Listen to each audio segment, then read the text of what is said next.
Hi, I'm Wayne Campbell. Excellent. Welcome to Wayne's World 2. Let me bring you up to speed. Come on.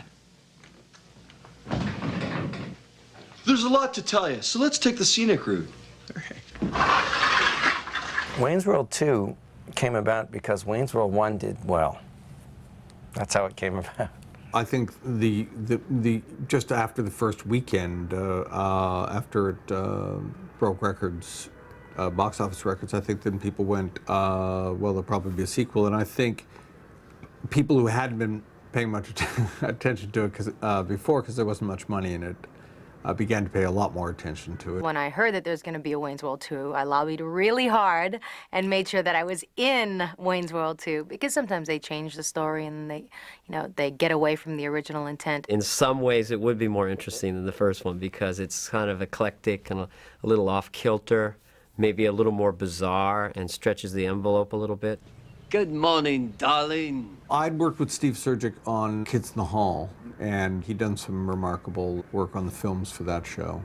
And he was Canadian, and as are Mike and I think we just felt comfortable on sensibility.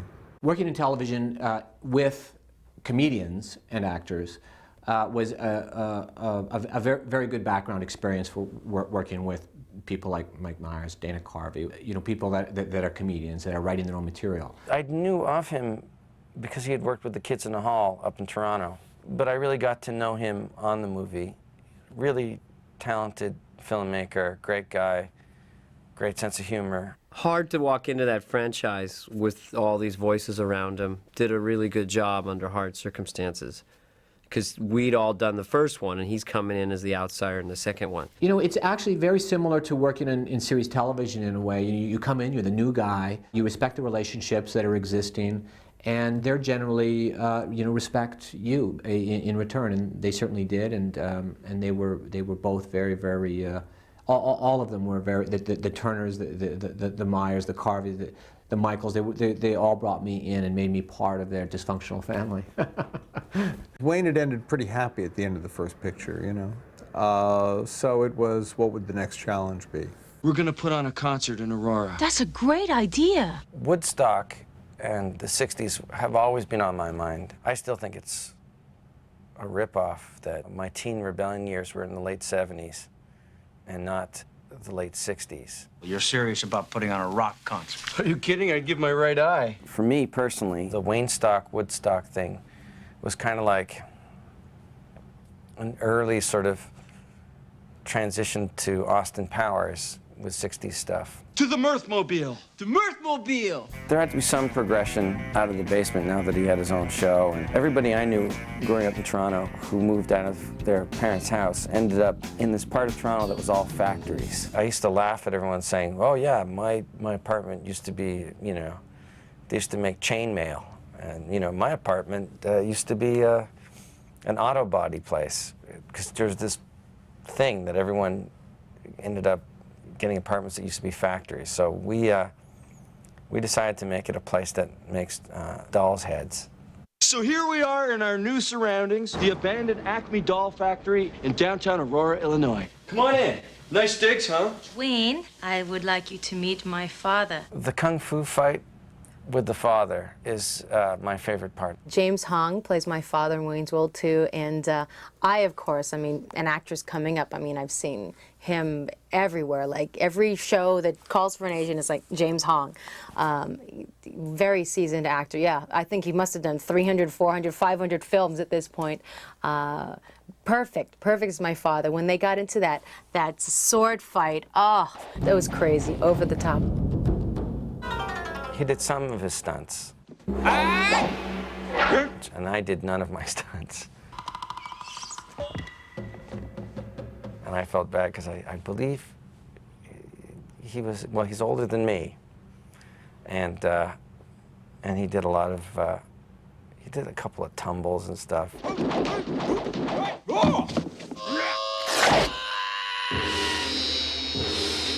I just know I'm gonna break something. There was an example of like Mike's writing that's pushing the envelope in a cool way and like risking losing the core audience, but doing it in a very smart, cool, weird way to have Sammy Davis and Jim Morrison out in the desert. I want you to meet a friend of mine, Sammy Davis Jr. Wow. Nice to meet you, Mr. Junior. Nice to meet you too, man. I got a split, man. I got some cats I gotta hang with. My father had passed away, and I was sort of on kind of a spiritual journey, looking for answers. And that's what was on my mind at the time. Keep the faith, my friend. The silly answer is that the entire sequence came for that one line, which was, but did we really have to see that Native American guy's butt? Didn't you think it was a trifle unnecessary to see the crack in the Indian's bottom? Yes, absolutely. Young man, there's no need to feel down. The YMCA scene in Wayne's World 2 is just, I mean, I don't know how many people I've seen doing YMCA. I mean, because of course that was a resurgence for Village People after the film came out. It's fun to dance in sequence. I've always been a huge Village People fan.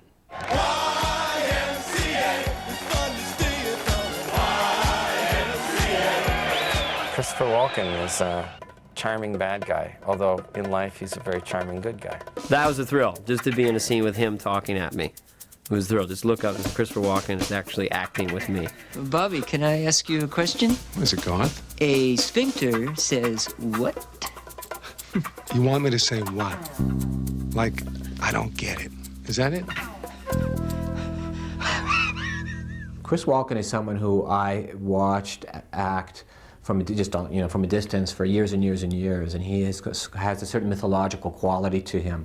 So when they said that Chris Walken was, agreed to do that role, I started to get a little nervous about it. I mean, frankly, I was, when it came right down to it, we were on set on the first day and we were working, and I remember the scene, we were in the mixing studio and Mike was standing, and he threw his line out, and I wanted him to be a little bit closer, to get a little bit closer to him, but and I walked up to him and my teeth were chattering as I spoke to him. I mean, I was horrified of this.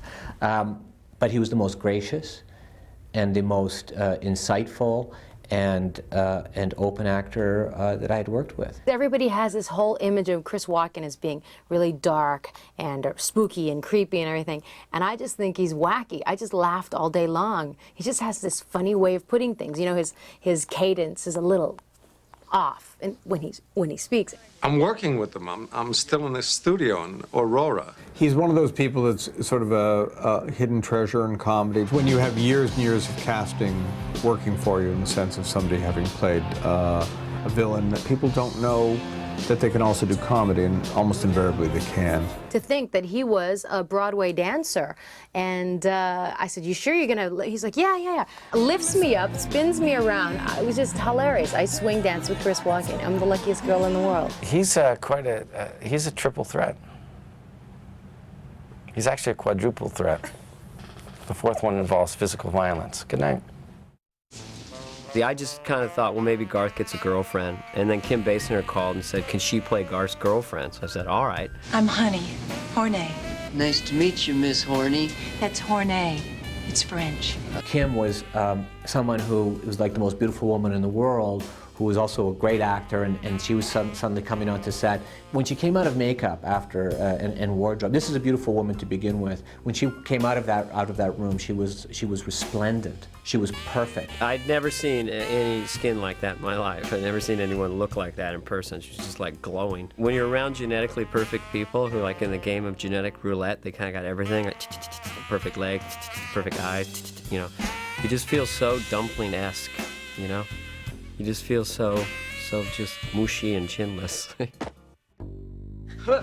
With the Kim Basinger scenes, I decided to just go right down the middle, vaudevillian, puns, basically. And I was shocked how well they played at the preview. Take me, Garth. Where? I'm low on gas and you need a jacket. I'm gonna be frank. Okay. Can I still be Garth? I did like when he did the laundry and then his underwear had shrunk to nothing. So he's trying to be really macho for her. And then she goes, hey, you dropped this, and his underwear about this big. I did like that image of a guy trying to be cool and he's got this little tiny underwear. We were doing a scene where we were reproducing we're doing an homage to a scene out of The Graduate. And we were in a doorway, and the guy comes in. He's supposed to, the actor is supposed to come in and say something, and the gag was that then the director is supposed to say, oh, this guy can't act. We need a new actor, and he brings in a good actor, who is Charlton Heston, and he performs this, and then we move on with our sketch. Mike made me play the director. I took the bad actor out. I put Charlton Heston in, and then he performed the scene. Gordon Street. Oh yes, Gordon Street.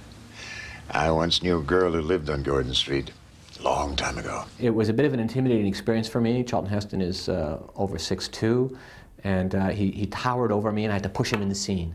And it was the extent of my acting in that particular scenario, and it's the first and last time I will be involved in something like that. I am Björgen Kjörgen. Wow, I love your accent. Where are you from?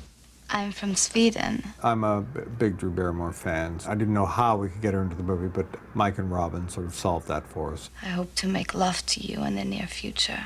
Well, Schnurgen, there is a God. Heather be thy name. I remember Heather Locklear in the scene where we were doing the concert scene, and she was standing there in this outfit, and and the place got really quiet, and I realized everyone was staring at Heather Locklear just standing there. Bobby! Heather! Are you coming? Oh, yeah, we can't. I think we wanted Aerosmith for the first movie, but I think they decided not to do it, and I think on the second one, I think they saw the first one and thought it'd be cool to do it. Even through my punk rock and my mod phase and my new wave phase and all that stuff, I still listen to Aerosmith and Led Zeppelin and all those bands, and they're sort of guilty private pleasures. That was the coolest thing about Wayne's World 2, getting to be like rub elbows with you know, rock legends. I remember working with the band and shooting all night long with these guys. You know, they were very, very good to work with, and they were extremely disciplined in their work. Let's go!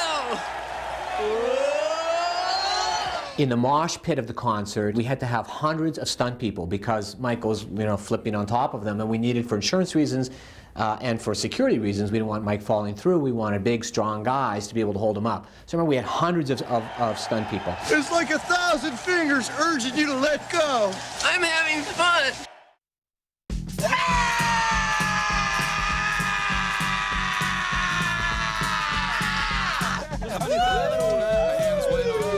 One of the things that I think we did pretty well is the sense of no money fun. And that's, we had a lot of that growing up because, you know, there was just way less to do then.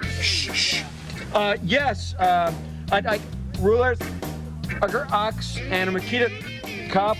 Oh, well, let me try to recap the order. A crawler, 2 sugar pucks, a raspberry jelly donut, orange drink, and a box of 5 volts. Yeah. I feel very strongly that making people laugh is at least as important as making them cry through something.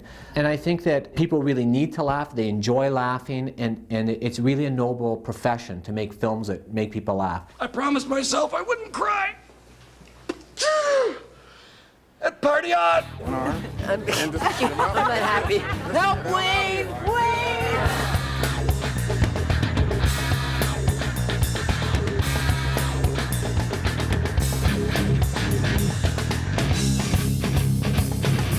Action! Check, sibilance, and cut.